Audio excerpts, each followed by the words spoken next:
अचानक से अजीत डोभाल चाइना के लिए और जयशंकर रूस के लिए कुछ न कुछ खास तो जरूर पक रहा है और इस चीज में तड़का लग रहा है तब जब सर्जियो गौर एक बयान देते हैं। जानेंगे आखिरकार क्या यूएस को मिर्ची लग रही है और क्या रूस चाइना भारत कुछ ऐसा कर रहे हैं जिसकी वजह से ऐसा लगता है कि बहुत कुछ बदल रहा है। जानेंगे जियोपॉलिटिक्स में क्या कुछ चल रहा है, हमेशा की तरह जानने को मिलेगा बहुत कुछ। आइए जानते हैं इन खबरों को विस्तार से। स्क्रीन पे एक वीडियो देख रहे हैं, ये है सर्जियो गौर। सर्जियो गौर ने एक बयान दिया और बयान दिया इन्होंने ईटी के मंच पर। क्या बयान दिया? इन्होंने कहा कि हमारी जब G7 में पीएम मोदी और डोनाल्ड ट्रंप की मुलाकात हुई ना, तो भारत की तरफ से कहा गया था कि कोई प्रेस कॉन्फ्रेंस नहीं है, मतलब क्वेश्चन आंसर वगैरह नहीं होने चाहिए। तो हमने तय किया कि ठीक है, कोई प्रेस कॉन्फ्रेंस नहीं होगा, डोनाल्ड ट्रंप को हमने कह दिया। लेकिन जब बातचीत होने लगी उसके बाद डोनाल्ड ट्रंप ने अचानक से पूछ दिया प्रेस को देखते हुए,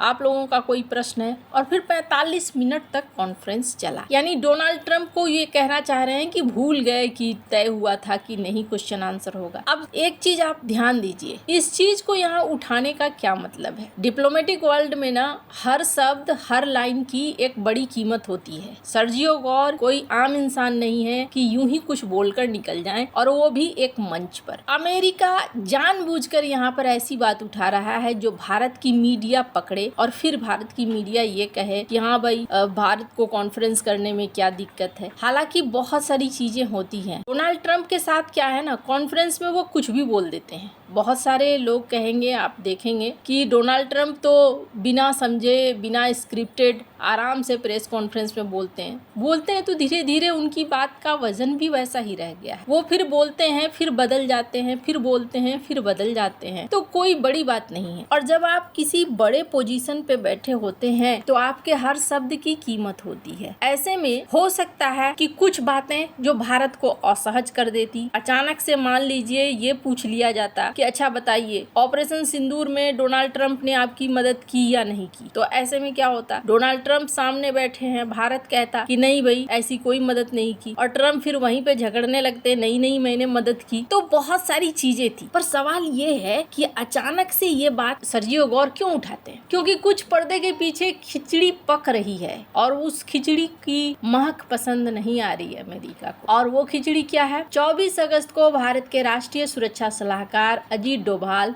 बीजिंग पहुंचते हैं और 25 अगस्त को वो चीन के विदेश मंत्री वांग यी के साथ सीमा विवाद पर 25वें दौर की बातचीत करेंगे। ये कोई मामूली मुलाकात नहीं है, ये उस बड़े मंच की तैयारी है जिस पर शायद 7 साल बाद पहली बार चीन के राष्ट्रपति शी जिनपिंग खुद भारत की धरती पर कदम रखे। सितंबर में दिल्ली में होने वाले ब्रिक्स सम्मेलन के लिए बड़ी दावत से पहले रसोई की तैयारी जरूरी होती है। डोभाल वांग यी की ये बातचीत उसी बड़ी दावत की रसोई है जिसमें हर मसाला ठीक तरीके से डाला जा रहा है। और आपको बता दूं, एक तरफ आप यहाँ देख रहे हैं कि अजीत डोभाल पहुंच रहे हैं, दूसरी तरफ लगभग ठीक समय पर, एक जैसे समय पर डॉक्टर एस जयशंकर भी रूस पहुंचे हुए हैं। यहाँ से एक दिलचस्प कहानी शुरू हो जाती है। एक बंदा जो भारत का बेहद खास है वो रूस में है, दूसरा बंदा जो भारत का बेहद खास है वो चाइना में है। रूस जो काफी लंबे समय से एक मंच को फिर से जिंदा करना चाहता है वो है RIC, यानी रूस भारत चीन का त्रिकोण। ये विचार कोई नया नहीं है, इसकी जड़ें 1998 में जाती हैं जब रूस के उस समय के प्रधानमंत्री येवगेनी प्रिमाकोव ने ये सोच रखी थी। 3 बड़ी यूरेशियाई ताकतें मिलकर पश्चिम के दबदबे को संतुलित करेंगी। और पिछले साल जुलाई में रूस के उप विदेश मंत्री थे आंद्रे रुंद को, उन्होंने खुलकर कहा था कि मॉस्को चाहता है कि ये बात आगे बढ़े। तो अब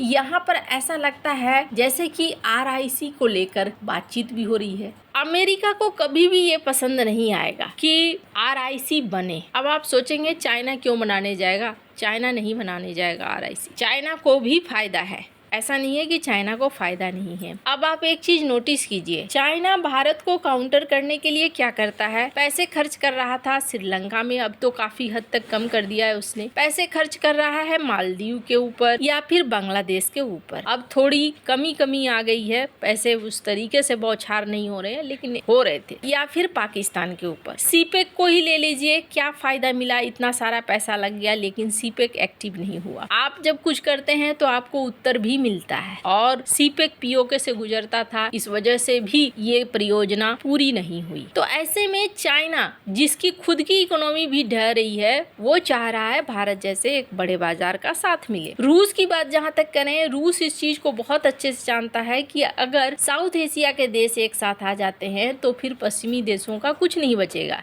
आपने एक चीज नोटिस किया होगा, रूस ने हाल फिलहाल में साउथ एशिया की तरफ ध्यान देना भी शुरू कर दिया है। और इन सब के अलग एक और चीज जो बहुत बड़ी है, और वो चीज क्या है? वो चीज ये है कि अब एनएसआर के जरिए भारत और रूस अपने जहाज को भेजना चाहते हैं। पिछले शनिवार को एक चीनी शिपिंग कंपनी सी लीजेंड ने दुनिया के सबसे उत्तरी छोर पर साप्ताहिक कंटेनर सर्विस शुरू कर दिया है। दक्षिण कोरिया का पैन स्टार ग्रुप रूस के उत्तरी समुद्री मार्ग एनएसआर के जरिए बुसान से ब्रिटेन, नीदरलैंड और पोलैंड अपने जहाज भेजने की योजना बना रहा है। भारत भी इस रेस में पीछे नहीं है, वो भी इस मार्ग का इस्तेमाल करने वाला है। भारत भी अगले साल इसी कॉरिडोर के माध्यम से अपना पहला मालवाहक जहाज भेजने की तैयारी कर रहा है। यानी स्ट्रेट ऑफ हॉर्मुज अगर बंद होता है और इस लड़ाई में अमेरिका फंसा रहता है। डॉक्टर एस जयशंकर ने ईटी के ही मंच पर एक बयान भी दिया था और उन्होंने क्या कहा था कि लोग ये समझ रहे थे T20 मैच होगा, लेकिन यहाँ तो टेस्ट सीरीज हो गई। अब वो उन्होंने किस बारे में कहा था? रूस यूक्रेन के बारे में भी कहा था उन्होंने, और उन्होंने अमेरिका और ईरान के बारे में भी कहा था। आज के डेट में लड़ाई ऐसी हो रही है जो लड़ाई जल्दी खत्म नहीं हो रही है,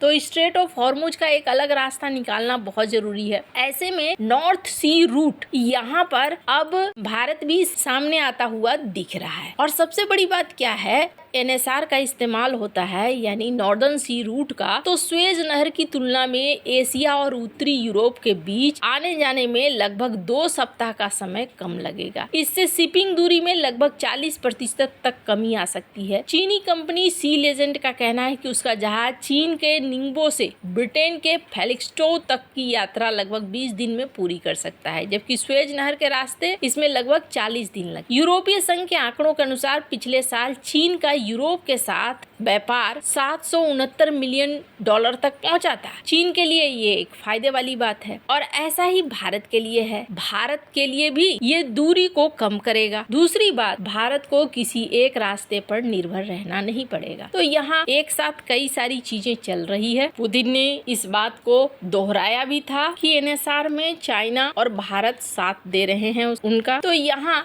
बहुत सारी चीजें हैं जो दोनों देश, तीनों देश मिलकर कर रहे हैं और यही वजह है कि थोड़ी हड़बड़ाहट यूएस साइड में भी देखने को मिल रही है। आपको क्या लगता है इन सब मामले में? आपकी क्या राय है? कमेंट कर जरूर बताएं। जल्द मिलते हैं अगले वीडियो में नई खबर के साथ।